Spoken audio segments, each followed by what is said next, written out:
All right, hi everyone. I'm excited to be here today to present our paper, Be Privacy, Defining and Enforcing Privacy in Weighted Voting, and this will appear at Usenix Security this year.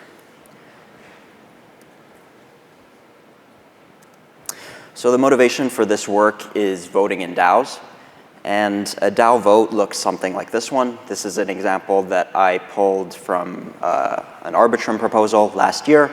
And you'll notice two things. The first is that votes are weighted, so different voters potentially have a different amount of votes.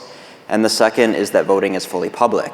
So anyone can go on a platform like this one and see exactly how everyone voted. So there are some pretty well understood drawbacks to having voting be fully public in this way. You might have to worry about coercion or bribery attacks. You might be concerned about herding effects where voters can see how each other are voting. In general, it seems like it would be a pretty nice thing to have some kind of private voting solution for DAOs. And in fact, the community has moved in this direction. If you go on Snapshot, which is a voting platform, for instance, you might see proposals with this icon, which shows that the proposal is using what's called shielded voting. And in shielded voting, votes are kept private during the voting process, but after the election concludes, they're still revealed. There has been some movement towards having more persistent forms of privacy and forms of permanent shielded voting. So that is exciting.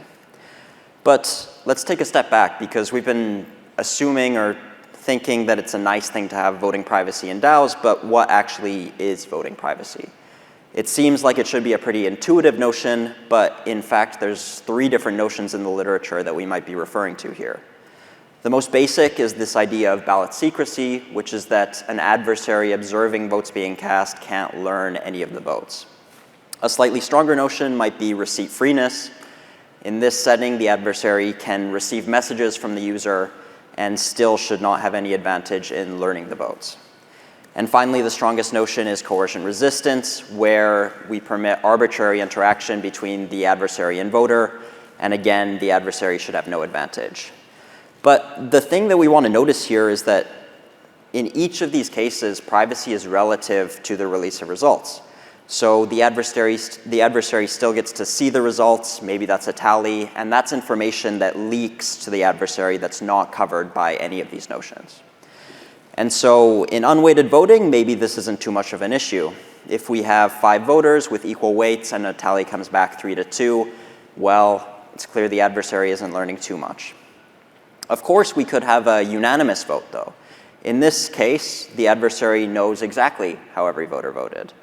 And the problem is actually more severe in weighted voting. So if we have voters with weights and Alice has a weight of 1.1, well, we're in the situation where any tally is going to reveal exactly how Alice voted to an adversary. And we've seen that we want voting privacy in DAOs, so it's a natural question, if votes were made private but DAOs are still releasing these tallies, is this a problem? So in the paper, we explore this counterfactual scenario where if DAOs were enforcing ballot secrecy but did disclose these exact tallies, what level of voter privacy would result? And of course, DAOs have many more voters than the simple game I've been showing, but they also have higher precision weights, so maybe that gets us more in terms of leakage.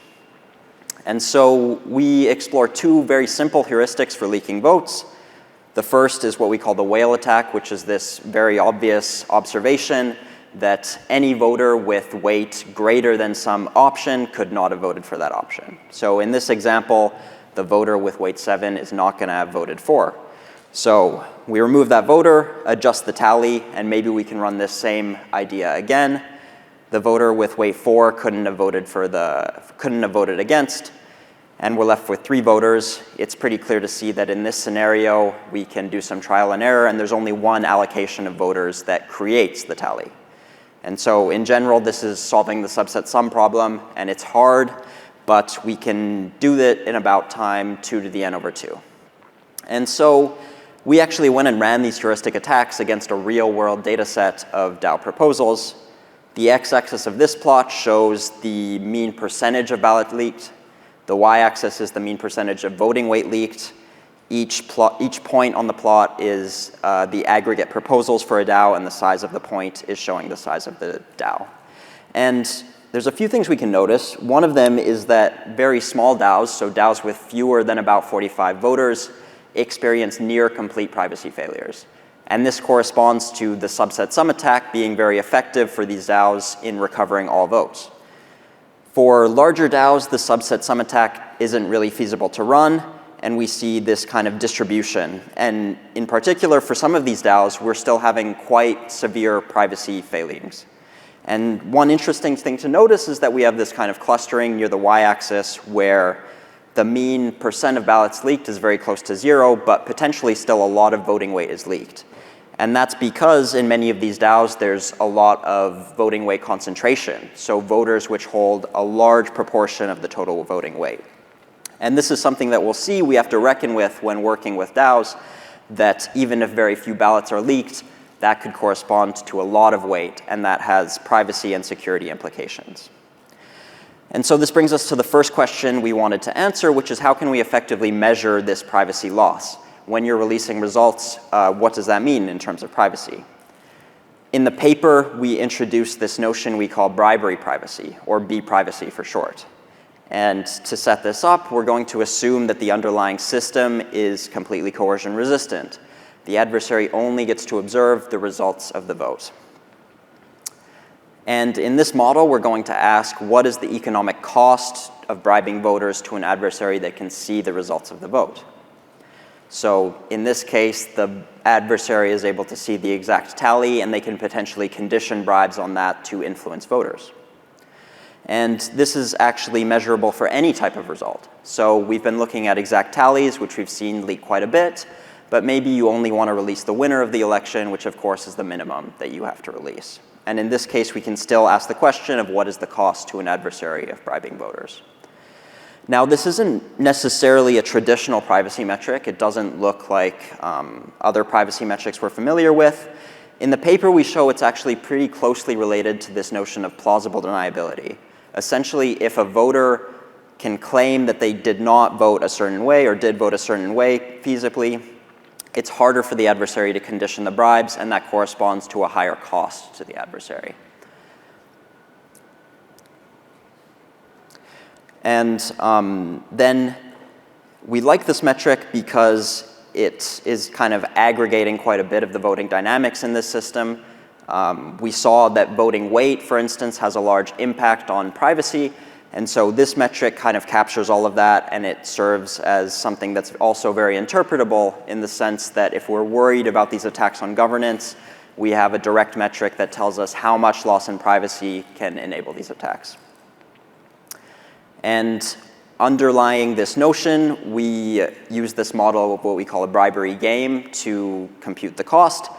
This involves an adversary interacting with voters. The first step of the game is that voter utilities are sampled privately. So each voter knows their exact utility, but other voters and the adversary only know the distributions from which those utilities were sampled. Then the adversary, using their knowledge of the distributions, can condition their bribes on the result. So for instance, the adversary might tell a certain voter that they'll pay a certain bribe if against receives more than 7 votes. Then voters see these bribes and vote simultaneously. We assume voters are rational, so each voter is going to vote according to their best response, weighing the potential bribe they receive from the adversary against the potential for their preferred outcome to win. And of course, once the result comes back, the adversary pays out the bribes.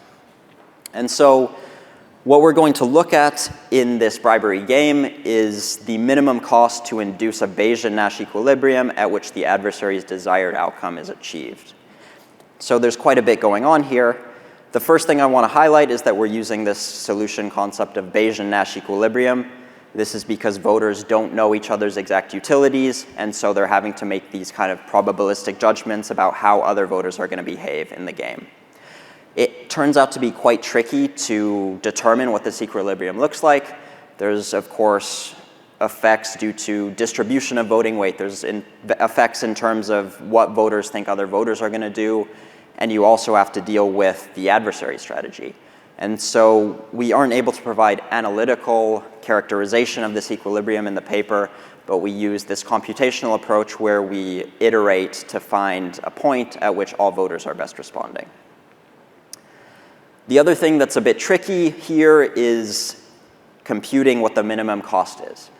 Because the adversary's strategy in terms of offering these bribes affects the equilibrium, any change in the bribes affects the equilibrium, which will in turn affect what the optimal bribery strategy is. And so we have this kind of coupled setup where it's quite hard to make any progress towards optimizing things. In practice, what we're able to do is analytically characterize the adversary's conditioning strategy, so under what results the adversary should pay out the bribe, but we use heuristic strategies for how the adversary distributes the bribe amongst voters. And so now we've seen we have this bribery game, and in this bribery game, B privacy is just the cost to an adversary of inducing a certain outcome. And so now looking ahead, what we're going to be able to do is look at different approaches to revealing results in a voting system and characterize how that affects the privacy of voters and the economic security. And so yeah, we have this nice metric which we can use to explore different approaches to releasing results.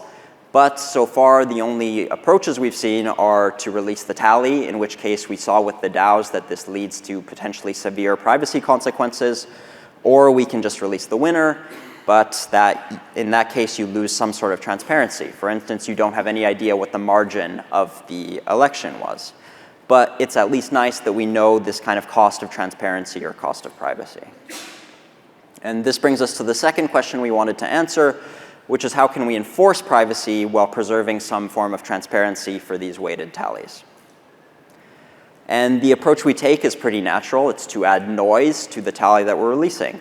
So if we return to the example we've seen a few times before now, we saw that it leaks Alice's vote perfectly. If we sample some noise, say plus 0.5 for the for option, and apply that to the tally that we release, it's pretty obvious that it's no longer clear how Alice voted just from the tally. Of course, we still have to reckon about with the leakage that might come due to large voters. So this whale attack that we saw was effective against DAOs.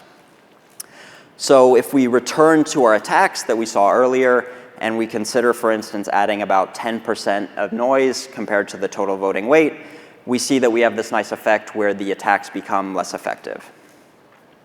Of course, this is just heuristic. We don't know that this actually bounds the leakage in any form, and so it would be nice to have a more precise characterization of what's going on here. So of course, the idea of having a noise tally or applying noise to any aggregate statistic recalls this idea of differential privacy. But the issue we have to deal with here is that adding noise to the tally could cause the incorrect winner to be reported. So if in our tally we sample noise and it comes back plus 1.54, we're going to be reporting the incorrect winner if we release just the tally, which is, of course, unacceptable. And so we take a pretty natural approach. We just correct the winner by releasing the exact winner along with the noise tally. The issue here is that this essentially invalidates any kind of differential privacy bound you could hope to have. And so in the paper, what we need to do is some custom analysis to get our own bound for how much adding this noise while releasing the winner affects privacy. And so how well does this work?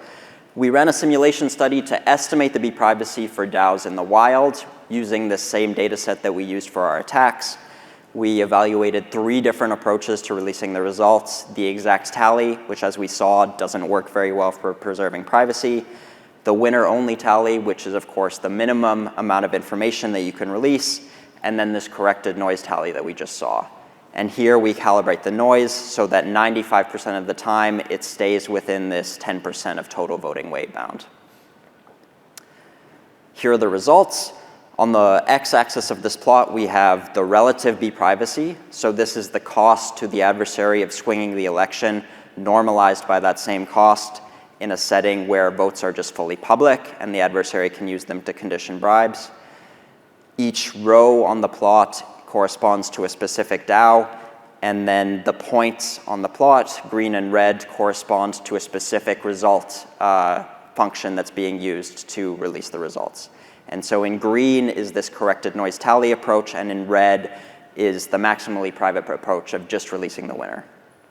And so, of course, a few things jump out. The first is that for many DAOs, no matter what you do in terms of releasing the results doesn't really have any impact on privacy. For a lot of these DAOs towards the top, even if you're only releasing the winner, which is the minimum amount of information you release, the cost to an adversary in terms of bribing voters to swing an election is about the same, which is a bit discouraging, of course.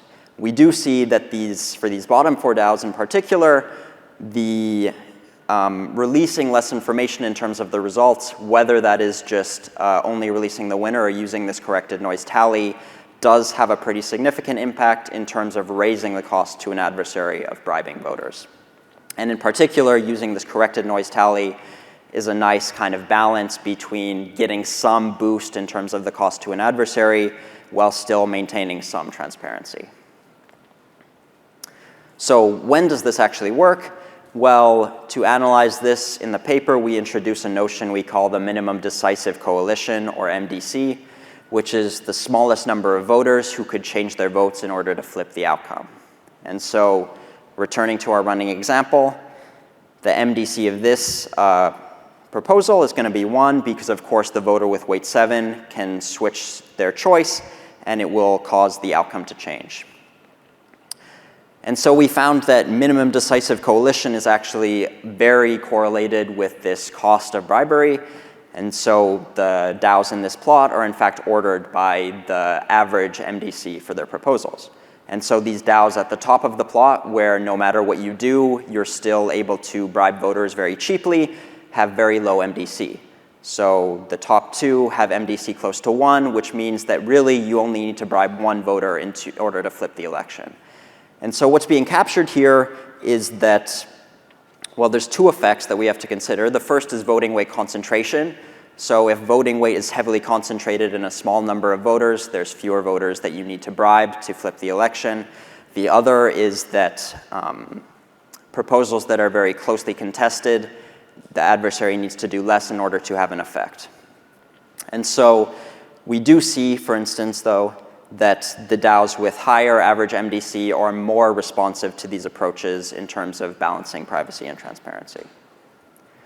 And so if we were to zoom in on one of these DAOs and take the Aavegotchi DAO, for instance, this plot shows on the x-axis the amount of noise that is being added to the corrected noise tally, and on the y-axis, this relative b-privacy, which is the cost to the adversary.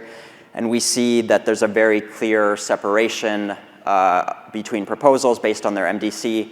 So you're getting a very significant increase in cost of bribery for the proposals with high MDC, but for the proposals with low MDC, no matter what you do, the cost of bribery remains low.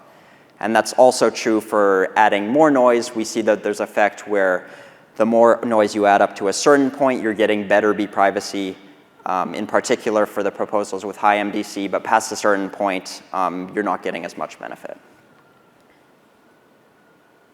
And so what are the takeaways that I want to leave you with here? Well, we saw that exact tallies, which is a very natural approach to releasing results in these private settings, do compromise privacy in weighted voting. We saw that if DAOs do adopt these private voting solutions, they'll need to reckon with this leakage from the results. We introduced this metric called b-privacy, which measures how the release of results affects the cost of bribery and the economic security of these voting systems. And we used it to evaluate how different approaches to releasing the results affects this cost of bribery. And finally, we saw that the effectiveness of any mitigation you could hope to apply to raise the cost of bribery is very dependent on the voting weight distribution and voting dynamics in a system. And so those are things that need to be taken into account when thinking about voting security in this way. And yeah, I'd encourage you to see the paper for more. Thank you.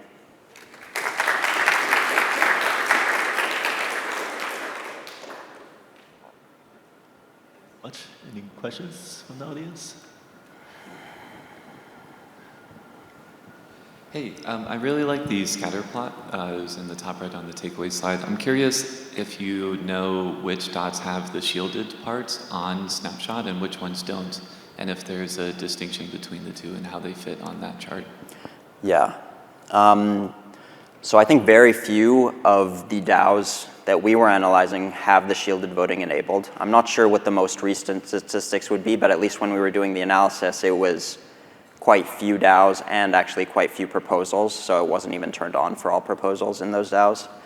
I'm not sure that it would have so much effect on any of the results here, just because in the shielded voting that's being used today, you're still releasing the results after voting concludes. So in terms of having any kind of effect in terms of being worried that an adversary is going to learn votes, it's not really having an impact yet. So like this analysis is more kind of forward-looking in the sense that if you were trying to do something more persistent, you would need to be thinking about these things. I have a question. So when you're analyzing the votes, it looks like we were looking at the elections who actually voted.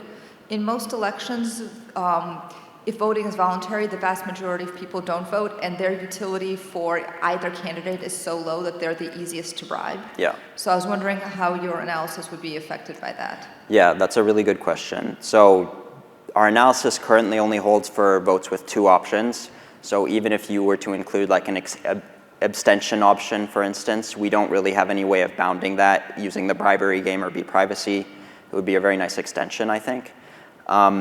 We do have to assume that you know the set of voters that are voting, which I think is a pretty natural assumption if you want to, for instance, incentivize voter participation. But I don't really have a clear picture. The analysis gets a lot more complicated when you introduce even one more option. Thank you. Yeah.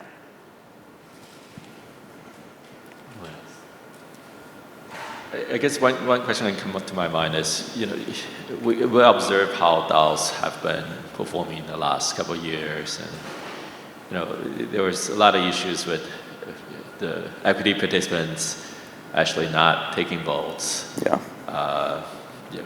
For fear of essentially being considered a security type of reasons.